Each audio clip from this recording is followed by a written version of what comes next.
अच्छा साहब, आप क्या समझते हैं जो level playing field, to me it's a big statement, level playing field Pakistan में तमाम सियासी जमातों को नहीं मिल रही है, इस पर एतराज़ है, इसको आप कैसे इंटरप्रेट करते हैं? बहुत शुक्रिया। पहले तो शैला रज़ा साहिबा नज़र आई हैं बड़े अरसे के बाद, अल्लाह ताला ने मुझे भी काफ़ी अरसे बाद नज़र आई है। हमारी दुआ भी है, हम उनको मुबारक भी देते हैं कि वो सेहतयाब हुई हैं माशाल्लाह। लेवल प्लेइंग फील्ड का जो मामला है वो बड़ा कॉम्प्लिकेटेड है पाकिस्तान में। मसलन अगर मैं 2013 की बात करूं तो कहा गया था कि पीपल्स पार्टी, ANP और MQM जलसे मत करें, इलेक्शन कैंपेन मत करें वरना हम इनको मारेंगे, और फिर बम फटते रहे ना। 2007 के इलेक्शन हो रहे थे तो बीबी शहीद हो गई। उससे पहले 2002 के इलेक्शन थे तो नून लीग को भी नई तंजीम साजी करना पड़ी, नए प्रेसिडेंट बनाना पड़े। पीपल्स पार्टी को तो पीपल्स पार्टी पार्लियामेंटेरियन बना दिया गया। ये वो प्रॉब्लम्स होती हैं जो लेवल प्लेइंग फील्ड पाकिस्तान के कॉन्टेक्स्ट में होती हैं कि ना 2013 में मिला, ना 2008 में मिला, ना 2002 में मिला, और 2018 के जो इलेक्शन थे वो अता तारड़ साहब आपको बता गए कि सुबह हम उठते थे, सुप्रीम कोर्ट के अंदर से टिकर चल रहे हैं, फिर बाहर आकर एक प्रेस कॉन्फ्रेंस हो रही है, फिर दूसरी प्रेस कॉन्फ्रेंस हो रही है, और उसमें इतनी करैक्टर असैसिनेशन की गई और सब आपके सामने हुआ। तो सिर्फ एक जमात को लेवल प्लेइंग फील्ड मिली ना राजा साहब। तो मैं यही तो उसी कॉन्टेक्स्ट की बात कर रहा हूँ ना। अभी जो आप बात कर रही हैं, थोड़ा सा मैं और जरा शैला रज़ा साहिबा की आसानी के लिए, बिलावल भुट्टो जरदारी ने परसों कहा है कि अगर अवाम PTI को भी वोट दें तो फिर वो भी माना जाना चाहिए। जिस पे आप बार बार एजिटेट कर रही थी वो बाकायदा वो एक दिन पहले उसकी वजाहत कर चुके हैं। लेकिन अभी जिस लेवल प्लेइंग फील्ड की बात आप और किसी कॉन्टेक्स्ट में कर रही हैं जहां PTI का आप एक इशारतन या कुछ अल्फाज में बात कर रही, कल पेशावर में फिर अनफॉर्चुनेटली दहशतगर्दी का वाकया हो गया।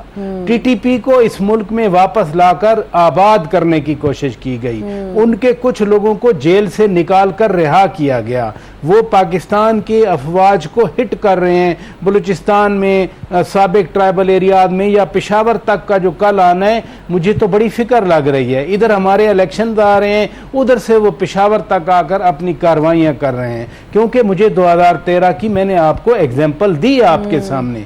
तो लेवल प्लेइंग फील्ड का पाकिस्तान के कॉन्टेक्स्ट में सिर्फ ये नहीं होता कि एक पार्टी को आप इलेक्शन ना लड़ने दें, ना आने दें। कोई PTI पे अभी पाबंदी नहीं लगी, और मैं नहीं समझता कि कोई भी मेन स्ट्रीम जमात, इवन इंक्लूडिंग नून लीग, ये चाहेंगे कि वो किसी भी जमात पर पाबंदी लगे। ना पहले पाबंदियों के नतायज मुस्बत निकले, ना पहले पाबंदियों की वजह से कोई पार्टी खत्म हुई, और ना अब कोई पार्टी खत्म होगी। तो लिहाजा जो कॉन्टेक्स्ट है लेवल प्लेइंग फील्ड का, हाँ, जो कानून के तहत जो केसेस हैं, जो कानून है इलेक्शन कमीशन का, आर्टिफिशियल ना हो कि एक सेशन जज जो है वो केस हेयर कर रहे हैं और आप एक मॉनिटरिंग जज बना दें, फिर आप अपनी मर्जी का फैसला कर दें, व्हाट्सएप पे JIT बना दें। ये होती है लेवल प्लेइंग फील्ड में मदाखलत या डिनायल।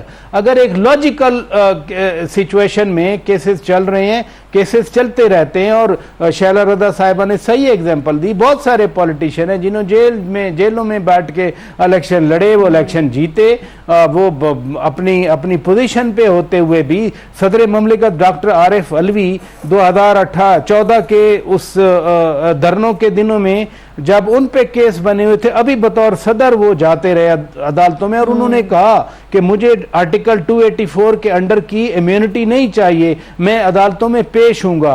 साबिक सदर आसिफ अली जरदारी साहब पेश होते रहे पाकिस्तान की अदालतों में। जी, मरीम नवाज साहिबा पेश होती रही हैं। जाहिर है कि इस तरह तो बहुत सारी चीजें हैं जिसको हम डिस्कस कर सकते हैं। तारीख पर अच्छा साहब, ये तारीख किसने देनी है? देखें, बात बड़ी सीधी और सिंपल है। आईनी तौर पर आइन का एक आर्टिकल है 51 और उसका सब सेक्शन है 5। उसके मुताबिक तो ज़रूरी है कि जब भी आपका सेंसस अप्रूव हो, मरदमशुमारी फ्रेश हो, और अगर उसकी मंजूरी हो जाए तो फिर आप डिलिमिटेशन करवा के ही इलेक्शन करवाएंगे।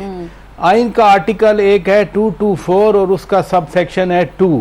वो कहता है कि जब भी नेशनल असेंबली आपकी खत्म हो, यानी इस सेंस में डिसॉल्व हुई है, तो 90 डेज के अंदर अंदर इलेक्शन करवाने हैं। अब इन दो आर्टिकल्स को मिला के नहीं पढ़ा जा रहा, इनको अलग-अलग पढ़ा जा रहा है, और उसमें फिर इलेक्शन एक्ट आ जाता है जिसका वो सेक्शन 57 को अमेंड करके अख्तियार इलेक्शन कमीशन को दिया गया है। सदर ममलिकत ने पहले इलेक्शन कमिश्नर को बुलाया, उन्होंने कहा हम नहीं आते क्योंकि आपका अख्तियार नहीं है।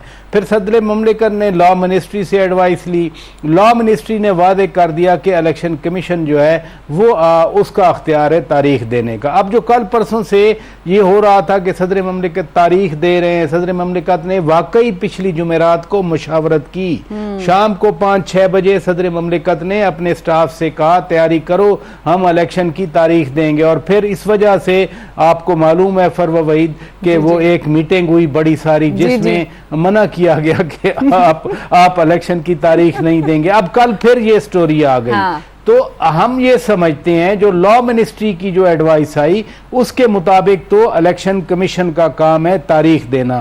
अब इलेक्शन कमीशन कब तारीख देगा? पहले डिलिमिटेशन का उन्होंने कहा 14 दिसंबर, फिर वो 14 दिन घसीट के पीछे ले आए 30 नवंबर। अब 30 नवंबर को अगर डिलिमिटेशन होती है, मुकम्मल होती है, उसके बाद 54 डेज आते हैं, यानी 2 महीने और, दिसंबर और जनवरी। और उसके बाद अगर लिटिगेशन हो गई, किसी ने स्टे ले लिया, जैसे फवाद चौधरी साहब ने कहा था कि हमारे जेलम की 2 सीटें थी, अब 1 बन रही है, तो हम तो 1 सीट नहीं जाने देंगे। तो इसलिए वो जो फरवरी मार्च वाली बात है, अब इसमें मैं बिलावल भुट्टो जरदारी साहब की एक और बात जो आपने सुनाया भी सही, उन्होंने भी तो कल कह दिया ना कि अगर 90 दिन में नहीं तो 120 दिनों में हो जाएंगे। तो वो 90 डेज वाली तो जो शर्त है, अगर वो पहले शर्त थी तो वो तो खुद बिलावल भुट्टो साहब ने कह दिया कि अल्टीमेटली तो होने, इसमें तो कोई शक नहीं है। इलेक्शन अगर जनवरी फरवरी में होने, फरवरी में करवाने पड़ेंगे क्योंकि आपके कॉन्स्टिट्यूशन के लिए आपका सेनेट का होना जरूरी है। और 12 मार्च को सेनेट इलेक्शन का प्रोसेस कंप्लीट करना है, क्योंकि चेयरमैन और डिप्टी चेयरमैन का इलेक्शन होना है। तो इसलिए मुझे कम से कम जो आप डेट देने या पता नहीं कौन सी डेट की बात हो रही है, ये तारीख लेने वाली बात कर रहा हूँ। नहीं, वो जो एक मंगनी और निकाह के अलावा भी डेट का कुछ मतलब होता है, तो मैं सिर्फ इलेक्शन कॉन्टेक्स्ट में बात करना चाह रहा हूँ। तो वो वाली का पता जो हम खाते हैं रमजान में। सर मुझे रमजान में खाने वाली डेट का पता है। कुछ लोग इसी डेट के गेट चकराते रहते हो, कुछ लोगों की जिंदगी का मकसद इसी डेट के गेट चकराना होता है।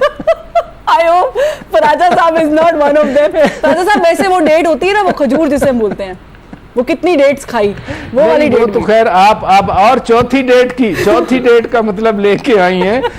ठीक है, तो ये जो डेट देनी है, कम से कम पाकिस्तान में एक जो लॉ मिनिस्ट्री की एडवाइस आई है उसके बाद तो अब लग रहा है कि इलेक्शन कमीशन ऑफ पाकिस्तान जो डेट देगा, अब उसमें बड़ा इंटरेस्टिंग सिनेरियो बन रहा है। जहां आपने बात शुरू की मियां नवाज शरीफ की वापसी पे आने की, 16 माह की कारकर्दगी इन दोनों बड़ी जमातों को, जिनके मोअज़्ज़िज़ नुमाइंदे आपके शो में हैं, 16 माह की कारकर्दगी इनको बहुत डैमेज कर चुकी है। 3.5 साल की पीटीआई की बैड गवर्नेंस, नाकिस कारकर्दगी का कोई जिक्र ही नहीं कर रहा, उस पे पर्दा पड़ गया है। इन पे पड़ गया नवाज शरीफ साहिबा ने कहा था ना पिछले साल कहा था कि किसी की बैड गवर्नेंस की गंद का टोकरा हम अपने कंधे पे क्यों रखें।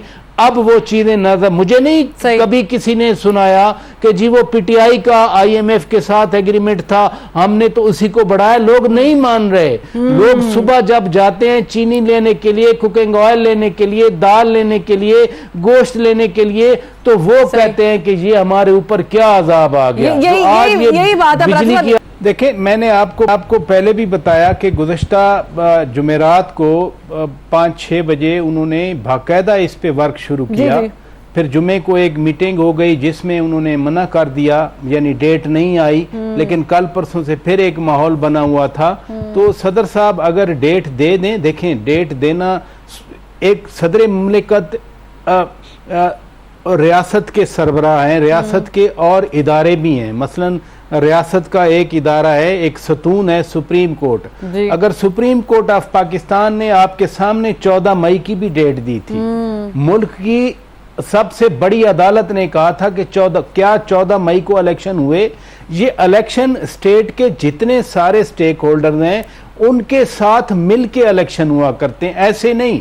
मसलन क्या कर लिया सुप्रीम कोर्ट ने, लगाते ना कॉन्टेम्प्ट सब पे, जिसने कहा था कि हम पैसे नहीं दे सकते, किसी ने कहा था हम कुछ नहीं दे सकते, लेकिन सुप्रीम कोर्ट कल चीफ जस्टिस ऑफ पाकिस्तान ने अच्छी बात की, उन्होंने कहा कि हमने तहम्मुल का मुजाहरा किया। तो जो पूरी रियासत है इन कलेक्टिव टर्म्स, अगर वाकई पाकिस्तान में जैसे बिलावल कह रहे हैं fair, free and independent transparent election हो, सारी पार्टीज यही चाहती हैं, सारी पार्टीज चाहती हैं कि जिसके हक में वोट डाला जाए उसी के हक में गिना जाए, लेकिन गिना नहीं जाता। अब इलेक्शन होंगे तो सबको मिलकर इलेक्शन कराने